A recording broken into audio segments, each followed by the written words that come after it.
Құрметті көрермен, арнамызға тіркеліп, пікір жазуды ұмытпаңыз. Бүгінгі болатын әңгіме залым енені жеңген келін атты тақырыпта болмақ. Бұл оқиға шыдамның, сабырдың, әділеттің және әйелдің ішкі мықтылығының нағыз бейнесі. Бұл ене мен келін арасындағы күрес емес, адамгершілік пен қатыгездіктің қақтығысы.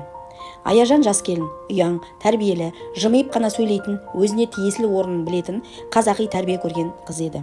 Ол кішкентай ауылдың салиқалы жігіті Айдосқа тұрмысқа шықты. Айдос еңбекқор, момын жігіт болатын. Бірақ өкінішке қарай оның анасы қаламқас қатыгез, беті қатты, үстем мінезді әйел болатын. Аяжан келін болып түскен күні-ақ салқын қабақтың не екенін түсінді. Түнімен шайын қайнатып, таң атпай тұрып сиырын сауып, тіпті күндізгі тамағын ішпестен үйдің бүкіл тірлігін мойнына алып жүрді. Бірақ енесінің көңілі ешқашан толмады. Бірде шай ащы болды, біресе дастархан дұрыс жайылмады, енді бірде кірі дұрыс жумапты деген сынды өмірі Аяжанның істегеніне көңілі толмайтын. Бұл үйге ханым болып келген жоқсың, қызметші болып келдің, деп қаламқас зәрін төгіп тұратын. Аяжан көз жасын жастығына төгіп жүріп, ешкімге шағымданбады. Себебі ол күйеуін жақсы көрді. Ол үшін отбасы қасиетті еді. Бірақ ең ауыр сынғаны Айдостың үнсіздігі. Ол анасынан қорқатын, енесінің әр сөзін заң көріп, әйелінің мұңын байқамайтын, байқаса да үндемейтін. Аяжанның ішіндегі үміт тамшысы күн сайын азая берді. Бір күні қаламқас келініне тағы тіл тигізіп жатқанда, жанына 3 жасар немересі жүгіріп келіп, «Мама, апа неге сізге ұрса береді?» деп сұрады. Сол сәтте Аяжан ішінен тітіркеніп кетті. «Егер мен үндемей жүре берсем, ертең мына бала осыны дұрыс деп өседі» деді. Сол түні ол Құдайға жалбарынды. Құдайым, маған күш бер, сабырмен жеңейін, бірақ өзімді жоғалтпайын» деп дұға тіледі. Уақыт өте келе Аяжан қолынан келетін кесте тігуді, тәттілер жасауды кәсіпке айналдырды. Инстаграмға тіркеліп кішкентай тапсырыстар ала бастады. Алғашқы табысын алған күні енесіне «Бұл өз еңбегімнің ақшасы» деді мақтанышпен. Қаламқас таң қалды. Ештеңе демеді, бірақ іштей ашуланды. Ол келіннің әлдене болып кетуінен қорықты. Күнде бір сылтаумен бетін шымшып, Айдосқа жаман сөздерді айтудан танбады. Бірақ Аяжан үндемеді, үнсіз еңбек етті. Өз ішіндегі намысын тұншықтырмады, бірақ тасып та кетпеді. 2 жылдан соң Аяжан өз кәсібінен жақсы табыс тауып, ауылдағы бірнеше қызды жұмысқа алып, үйде отырып тапсырыс қабылдайтын дәрежеге жетті. Енді қаламқастың дауысы сәл бәсеңдей түсті. Себебі айналасы «Келінің пысық қой, елдің қыздарына жұмыс беріп отыр» деп мақтай бастады. Қаламқастың ішінде қызған шоты жанды.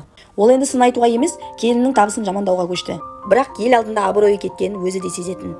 Аяжан болса бәрінен сабырмен қарады. Күндердің күнде Айдос ауырып қалып, біраз уақыт төсек тартып жатып қалды. Сол кезде Аяжан отбасының бүкіл ауыртпалығын жалғыз арқалады. Қаламқас та сол кезде ғана келіннің қадірін түсіне бастады. Оның қамқорлығы, табандылығы, жомарттығы бәрін біртіндеп ененің жүрегін жұмсартты.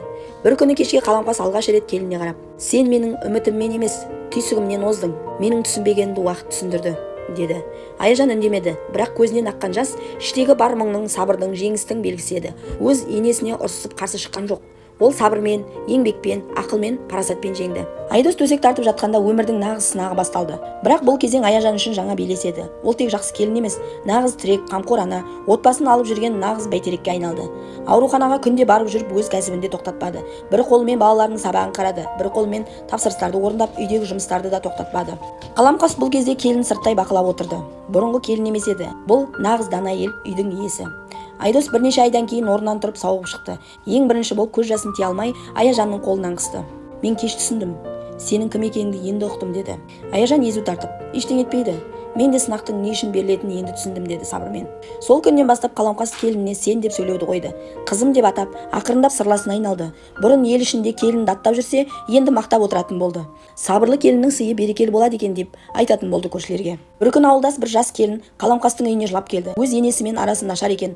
Аяжан ол келінге жылы сөзбен сөйлеп, ақыл айтты. Қаламқас үнсіз тыңдап отырды. Келін кеткен соң ол Аяжанға қарады. «Сен мені тәрбиеледің. Ұялсам да сенен кешірім сұраймын» деді. Аяжан күлімдеп, «Сабырмен келсеңіз, менің жүрегімде сізге орын бар апа» деді. Уақыт өте келе Аяжан ауылдағы келіндерге арналған шағын кездесу, шеберлік сағаттар ұйымдастыра бастады. Жас келіндер оған ақыл сұрап келетін. Қаламқас болса қызы секілді болып кеткен келіннің қасынан қалмай, сырлас, тілекші, ақылдас жанға айналды. Осылайша бұрынғы залым ене атанған Қаламқас та, жылап келген Аяжан да өмірдің сабағы арқылы екеуі де өсіп үйдің ұйытқысына айналды. Қымбатты көрермен, бұл жай ғана бір отбасындағы ене мен келіннің хикаясы емес. Бұл әйелдің рухының мықтылығы жайлы ащы да болса шындық.